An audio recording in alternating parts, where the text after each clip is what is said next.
अस्सलाम वालेकुम ख़वातीन हज़रात, मैं हूं आपका मेज़बान सुमैर। तो आज के नए प्रोग्राम में हम आपको खुश आमदीद कहते हैं। दोस्तों, आज भी हमारे पास बहुत ज़बरदस्त खबरें हैं, लेकिन सबसे पहले हम बात करेंगे रजब भट्ट के हवाले से। तो जैसा कि आप सबको पता है कि रजब भट्ट गिरफ्तार हो गए थे और जिस वजह से गिरफ्तार हुए वो आप सभी जानते हैं, लेकिन असल बात क्या है वो मैं आपको बताता हूँ। जिस बंदे ने उनकी बेल करवाई थी, मलिक ज़मान नसीब, उन्होंने बेल तो करवा ली, लेकिन उन्होंने साथ में ये भी बताया कि सारे मामले के पीछे जो मुखबरी करने वाला था वो कोई बाहर का शख्स नहीं था, बल्कि अपना ही था। उन्होंने नाम तो नहीं बताया, लेकिन उन्होंने ये जरूर बता दिया कि वो दोस्त नहीं था, लेकिन साथी जरूर था, इनके साथ उठता बैठता था। देखिए, मैंने आपको पहले ही बताया था, ये कैसे मुमकिन है कि अभी शेर का बच्चा आया ही है, फौरन से वाइल्ड लाइफ वालों को भी पता चल गया, फौरन सबको पता चल गया और फौरन पुलिस भी आ गई और पुलिस डायरेक्ट जो है उस कमरे में पहुंची और जहां पर गन पड़ी हुई थी, जहां पर शेर का बच्चा था, जहां पर सारे मामलात थे, वो कहते रहे कि हमने पुलिस को कहा कि इस गन का हमने लाइसेंस अप्लाई किया हुआ है, लेकिन पुलिस एक बात सुनने के लिए तैयार नहीं थी। शेर के बच्चे के हवाले से भी उन्होंने बहुत सारी बातें की, लेकिन उन्होंने कहा कि हम बात सुनना ही नहीं चाहते। मैंने आपको पिछली वीडियो में भी कहा था कि सारे मामले के पीछे कोई ना कोई जरूर है, कोई एक शख्स ऐसा है जो ये चाहता था कि रजब भट्ट को किसी तरह से जलील करवाया जाए, उसकी खुशियों में भंग डाली जाए। ये सब कुछ मैंने आपको बताया था। तो इसलिए याद रखें, हमेशा कहते हैं ना कि दुश्मन से इंसान को इतना खतरा नहीं होता जितना मुनाफिक से होता है। जो आपके आस्तीन के सांप होते हैं ना, जो हमेशा आपके साथ भी रहते हैं और आपको डंग भी मारते रहते हैं, ऐसे लोगों से बच करें। अगर आपको पता चल जाए ये मुनाफिक है, तो याद रखें कि कभी भी उसके साथ ना चलें, क्योंकि अगर आप उसके साथ चलते रहेंगे, कभी ना कभी किसी ना किसी जगह पर वो ऐसा आपको डंग मारेगा कि आप कुछ नहीं कर सकेंगे। बहरहाल, ये तो सुनकर मुझे बहुत अफसोस हुआ कि अपने ही गिराते हैं नशे मन पर बिजलियां हैं। देखे ना, ये बात साबित होती है हर दौर में, हर बार।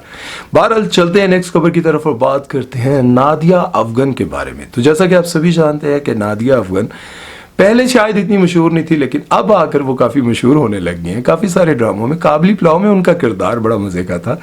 ऐसी मोहब्बत, क्या क्लास की मोहब्बत थी भाई। आशिक जो है वो एक और लड़की से शादी कर लेता है, लेकिन ये पुरानी आशिक जो है ना, हाजी मुश्ताक के हर वक्त पीछे पड़ी रहती है और ऐसी आशिक तो नसीब वालों को ही मिलती है भाई। वो कहती हैं कि सारी जिंदगी जवानी में भी चस्के लेते रहे और अब तुमसे जो है ना निकाह करने की हिम्मत नहीं है। नादिया अफगन कहती हैं कि मैं इस इंडस्ट्री में अगर मौजूद हूँ, काम कर रही हूँ, और इस सारी कामयाबी के पीछे दो ही शख्सियात हैं, वो हैं नुमान एजाज और समीना अहमद। नुमान एजाज को तो आप सभी जानते हैं और समीना अहमद वो हैं जिन्होंने 50-60 नहीं बल्कि 65-70 साल की उम्र में इन दोनों ने शादी की थी। और इनके जो हस्बैंड हैं उनको आप सभी जानते होंगे, अगर नहीं जानते तो मैं आपको बता दूं, पाकिस्तान की सबसे ज्यादा बिजनेस करने वाली, उस दौर में सबसे ज्यादा बिजनेस करने वाली और कामयाब फिल्म बोल में जो है हकीम साहब का किरदार इन्होंने ही किया था। आपको याद नहीं? अगर आपने बोल फिल्म देखी है तो आप बताइए कि आपको इनका किरदार कैसा लगा था। 70 साल की उम्र में इन दोनों को एक दूसरे से मोहब्बत हुई और शादी कर ली। लोगों ने इन पर बड़ी तनकीद की थी, लेकिन मैंने ये कहा था कि जिना से बेहतर है निकाह। इन्होंने 70 साल की उम्र में छोड़कर 100 साल की उम्र में भी किया होता तो गुनाह तो नहीं किया था ना, एक जायज काम किया था। बहरहाल, नादिया अफगन कहती हैं कि मेरे पीछे, मेरी कामयाबी के पीछे और इस इंडस्ट्री में अगर मैं डट कर काम करती हूँ ना, अपने हक के लिए आवाज़ उठाती हूँ। वैसे भी ये बहुत सारी चीज़ों पर आवाज़ उठाती रहती हैं, लेकिन ये कहती हैं कि अगर मैं बोलती हूँ ना तो इसके पीछे नुमान एजाज और समीना अहमद है। उन्होंने मुझे कहा था कि कभी भी अपने आप को डरा कर इस इंडस्ट्री में मत रखना, लोग डराते रहेंगे और तुम्हें काम नहीं मिलेगा। और एक और वीडियो मैं बनाऊंगा जिसमें मैं आपको बताऊंगा कि इन्होंने कास्टिंग काउच के बारे में जो बातें कही है ना, वो ऐसी खुलकर कही हैं कि आप सोच भी नहीं सकते। और जो लड़कियां इस शोबिज़ इंडस्ट्री में आना चाहती हैं ना, उनको लग पता जाएगा कि इस इंडस्ट्री में आने के लिए कितना गिव एंड टेक करना पड़ता है और कौन कौन सी बड़ी एक्ट्रेस ये सब कुछ कर चुकी है। अगर मैं किसी का नाम लूं तो वो अच्छी बात नहीं होगी, लेकिन वो खुद बताती हैं, बहुत सारी एक्ट्रेसेस खुद बताती हैं कि मेरे साथ कास्टिंग काउच वाला मसला आया और कई साल तक मैं भुगतती रही। इस पर मैं फिर कभी बात करूंगा, लेकिन नादिया अफगन का आपको बताता चलूं कि इन्होंने 20-25 साल इस इंडस्ट्री में काम किया, लेकिन इनको जो कामयाबी मिली वो सुनो चंदा से मिली। सुनो चंदा में इन्होंने जो पंजाबी बोली और जो मजेदार एक्टिंग की, उसके बाद से इस इंडस्ट्री में इनको काम मिलना शुरू हुआ। और 25 साल बाद जब इनको अवार्ड मिला तो इन्होंने कहा कि 25-30 साल गुजर गए इस इंडस्ट्री में, कभी मुझे अवार्ड नहीं मिला, पहली बार मुझे अवार्ड शो में भी बुलाया गया और मुझे अवार्ड भी मिला। बड़ी ज्यादती है भाई। चलो बहरहाल कोई बात नहीं, 25 साल बाद ही सही नादिया अफगन को कामयाबी तो मिल गई। और साथ में जो उन्होंने कहा कि इस इंडस्ट्री में मुझे नुमान एजाज और समीना अहमद ने कहा, अगर तुमने इस इंडस्ट्री में रहना है तो अपने हक के लिए आवाज उठाती रहना, वरना ये तुम्हारे पैसे भी खा जाएंगे, तुम्हें यूज भी करेंगे, तुम्हें काम भी नहीं देंगे और सारी जिंदगी भी तुम्हारी बर्बाद कर देंगे। इसमें कोई शक नहीं, बहुत बड़े बड़े डायरेक्टर, बहुत बड़े बड़े प्रोड्यूसर, उन्होंने बहुत सारे लोगों की जिंदगियां बर्बाद की हैं भाई, इसमें कोई शक नहीं है। और अगर किसी को बुरा लगता है तो लगता रहे भाई, आप लोग ये सब कुछ करते हैं, आप सबको भी पता है और मुझे भी पता है।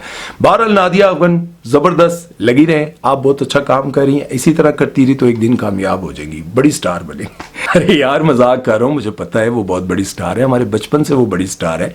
शाशलिक में वो आया करती थी और उनकी एक्टिंग वाकई बड़ी जबरदस्त थी। वो अलग बात है कि इनको जो क्या कहते हैं कामयाबी मिली, जिस तरह से ये हिट हुई, वो इन्हें सुनो चंदा से मिली थी। बहरहाल इनके बारे में आप चंद अल्फाज कमेंट सेक्शन में जरूर लिखिएगा। चलते हैं नेक्स्ट खबर की तरफ और बात करते हैं अदनान समी के बारे में। तो अदनान समी की आजकल सोशल मीडिया पर चित्रोल हो रही है। क्यों हो रही है जरा मैं आपको बताता हूं। अदनान समी ने कई सालों के बाद आबदा परवीन के साथ सोशल मीडिया पर एक तस्वीर लगाई, तो किसी ने वहां पर लिखा कि आ गई आखिरकार आपको पाकिस्तान की याद। इसके जवाब में अदनान समी ने लिखा कि भूला कब था पाकिस्तान को, तुम्हारे दिमाग में जो गलाजत और ये शैतानी बातें आती हैं ना, इसी की वजह से मामलात खराब होते हैं। मेरी फैमिली वहीं पर है। तो अदनान समी साहब मैं आपको बताता चलूं कि आप कभी पाकिस्तान में रहा करते थे और पाकिस्तान ने आपको इज्जत, शोहरत, दौलत, पैसा सब कुछ दिया। उस वक्त जब आप सॉरी टू से एक भालू से हुआ करते थे, लेकिन ये भालू भूल गया कि पाकिस्तान ने आपको इज्जत, शोहरत, दौलत सब कुछ दिया।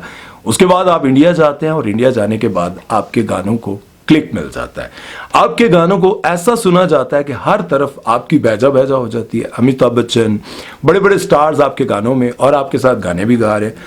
तेरी ऊंची शान है मौला, मेरी अर्जी मान ले मौला, सारे गाने आपके हिट हुए, नो डाउट। पाकिस्तान में आपको उस तरह से क्लिक नहीं मिला, लेकिन ये बात गद्दारी में आती है कि आप वहां जाने के बाद पाकिस्तान की इंसल्ट करने लग गए, पाकिस्तानी गवर्नमेंट की, पाकिस्तान के लोगों की। और इंडिया में जाकर आपने इंडिया का पासपोर्ट, इंडिया की नेशनैलिटी लेने के लिए आपने इंडिया की तारीफें करना शुरू कर दी। और ये सारे काम आपने किए जिसकी वजह से पाकिस्तानी आपसे नफरत करने लग गए। आपके बच्चे यहाँ पर हैं, उनसे सभी मोहब्बत करते हैं, आपकी फैमिली यहाँ पर है, उनसे सभी मोहब्बत करते हैं, लेकिन लोग आपसे मोहब्बत नहीं करते। क्यों?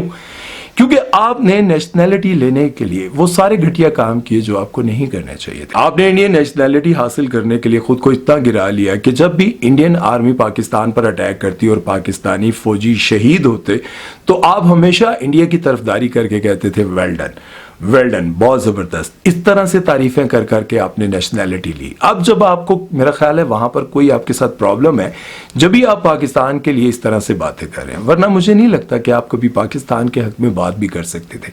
आप भूल गए जब आपकी फिल्म आई थी संगम, उस वक्त आप भालू से हुआ करते थे। लोग सोच भी नहीं सकते थे कि इस भालू को कोई फिल्म में लेगा, कोई हीरो बनाएगा। मैं बड़ी माजरत के साथ ये बातें कर रहा हूं, क्योंकि जब आप जिस मुल्क में रहते हैं उस मुल्क के साथ गद्दारी करते हैं ना, तो लोग आपसे नफरत ही करते हैं। कभी सोच सकते हैं कि भालू भी किसी फिल्म का हीरो होगा? बताएं कब हुआ? कभी नहीं हुआ। लेकिन हमने आपको भालू के रूप में भी हीरो एक्सेप्ट किया। वो फिल्म हिट हुई, आपका नाम बना, आपके गाने हिट हुए, उसके बाद आप इंडिया गए और गद्दार हो गए।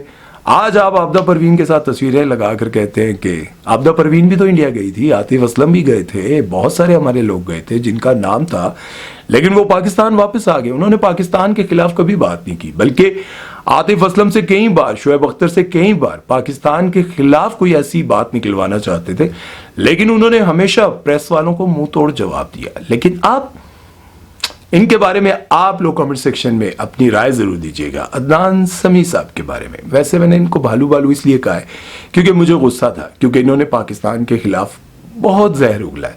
बहरहाल चलते हैं नेक्स्ट खबर की तरफ और बात करते हैं जी इब्रारुल हक के बारे में। तो इब्रारुल हक ने अपनी जिंदगी का एक बड़ा जबरदस्त वाकया सुनाया जिसे सुनकर आपको हंसी आएगी, अगर हंसी नहीं भी आए तो हंस लीजिएगा।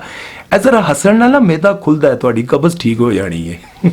बहरहाल इब्रारुल हक ने कहा कि मेरे मैनेजर ने मुझे बताया कि एक हनी नाम की लड़की की कॉल आती है और वो कहती है कि मैं आपके साथ कोलैबोरेशन करना चाहती हूँ, आपके साथ मिलकर गाना चाहती हूँ, या फिर कोई म्यूजिकल नाइट करवाना चाहती है, कोई कॉन्सर्ट करवाना चाहती है। तो मैंने अपने मैनेजर को कहा कि यार मैं लड़कियों के साथ कॉन्सर्ट नहीं करता, कोलैबोरेशन नहीं करता, तो उसको मना कर दो। फिर कुछ दिन के बाद मेरे मैनेजर ने मुझे बताया कि सर वो हनी बार बार कॉल करती रहती है। उसका मैनेजर कहता है कि सर आप हनी को नहीं जानते? तो मैं कहता हूं नहीं, मैं नहीं जानता। इब्रारुल हक ने कहा कि यार वो बार बार कॉल करती है, उसने मैनेजर भी रखा हुआ है, क्या वो बहुत अमीर है या फिर बहुत पैसे वाली है या फिर बहुत मशहूर है जिसे मैं नहीं जानता?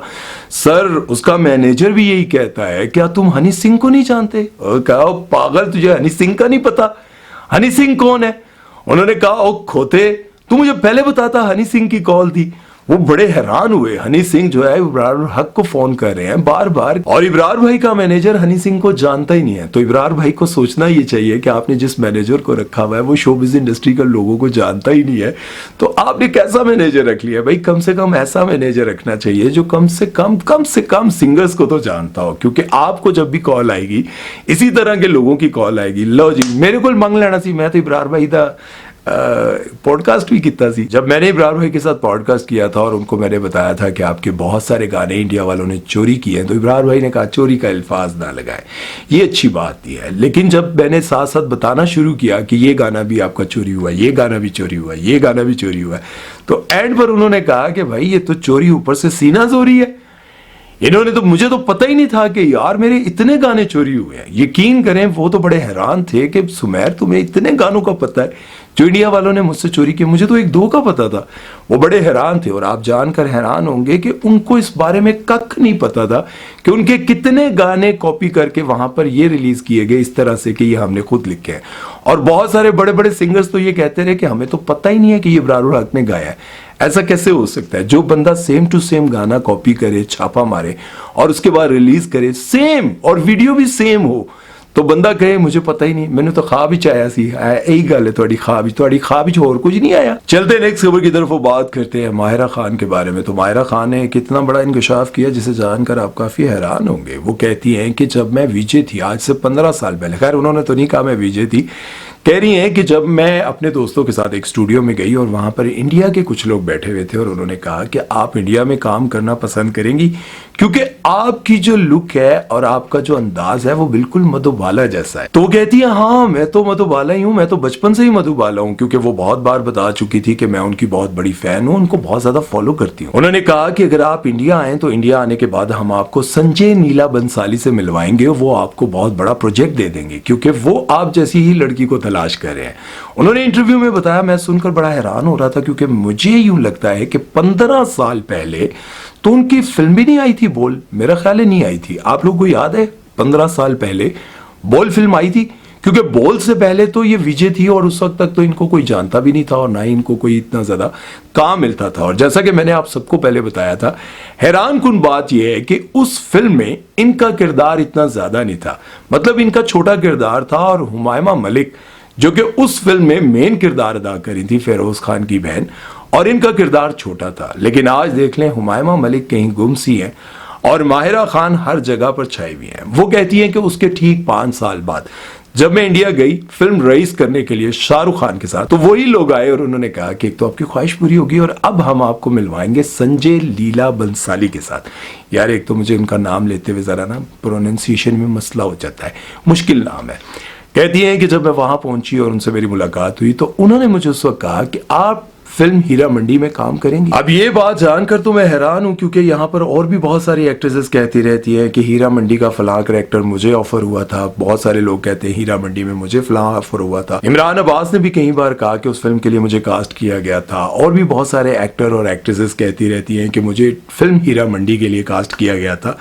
बस फिर आप लोगों को याद है कि ये सारा मामला खराब कहाँ हुआ था? पठानकोट पे जब हमला हुआ था तो उन्होंने कहा था कि ये हमला पाकिस्तानियों ने करवाया। बॉलीवुड के बड़े स्टार्स को यूं लगता था कि अब पाकिस्तानी एक्टर्स जो हैं वो बॉलीवुड पर अपने पंजे गाड़ रहे हैं। यहाँ पर हर जगह पर बहुत सारी फिल्मों में, बहुत सारे गानों में, म्यूजिक में, हर जगह पर पाकिस्तानी जो है, इवन के कॉमेडी में पाकिस्तानी एक्टर्स कॉमेडियन ही कपिल शर्मा के शो में भी छाए हुए थे। और भी बहुत सारे कॉमेडी के जितने भी शोज होते थे वहां पर वो विन करते थे, रियलिटी शोज विन करते थे। और सिंगिंग में हमारे जितने बड़े सिंगर्स थे, छोटे सिंगर्स थे, स्टार्स बनकर वहां से आए और उनको बहुत सारी जगहों पर काम भी मिला। अब उनको लगता था कि यार कहीं ऐसा ना हो। तो मुझे यूं सुनने को मिलता है बहुत सारे लोगों से, बहुत सारे इंटरव्यूज में भी कुछ चीजें ऐसी देखने को मिलती हैं कि वहां पर ये सब कुछ खुद करवाया गया था कि इन लोगों को निकाला जाए। आखिरकार ये सब कुछ इस तरह से फैलाया गया कि पाकिस्तानी एक्टर्स जो हैं वहां पर आकर अपनी जगह बना रहे हैं, पाकिस्तान से आकर यहाँ पर कमा रहे हैं और पाकिस्तान ही यहाँ पर आकर हमले कर रहा है।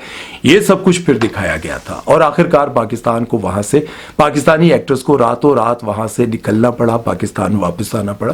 खैर कुछ लोगों के लिए तो ये बहुत अच्छा हुआ, बहुत सारे एक्टर्स और एक्ट्रेसेस के लिए बहुत अच्छा हुआ जिनको यूँ लगता था कि अब वो कभी पाकिस्तान जाएंगे नहीं और पाकिस्तान में कभी काम ही नहीं करेंगे, उनके लिए बहुत अच्छा हुआ।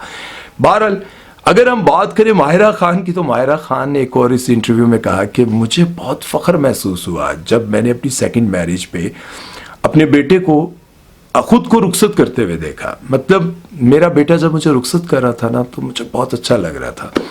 देखिए मैं कई बार एक बात कहता हूँ, अपनी बहुत सारी वीडियोज़ में ये बात कहता हूँ, जिना से बेहतर है निकाह, उम्र कोई भी हो। बहरहाल आप मुझे ये बताएं कि कभी किसी औरत को इस उम्र में शादी करनी पड़े तो उसके बेटे को इसी तरह से रुखसत करना चाहिए या नहीं, अपनी माँ को। देखें जब डाइवोर्स हो गई, उनका रिश्ता खत्म हो गया, अब उसने किसी और के साथ शादी करनी है, बेटा जवान है, बेटा अपनी माँ को इसी तरह रुखसत करे या उसको शर्म आनी चाहिए? ये आप लोगों ने अपनी राय मुझे ज़रूर देनी है, इस पर तफसीलन राय ज़रूर देनी है। और बहुत सारे लोग तफसील से कमेंट लिखते हैं, मुझे बहुत अच्छा लगता है। आपका बहुत शुक्रिया, लव यू। अपना ख्याल रखिएगा। सुबैर चौधरी को दीजिए इजाज़त, अल्लाह हाफ़िज़।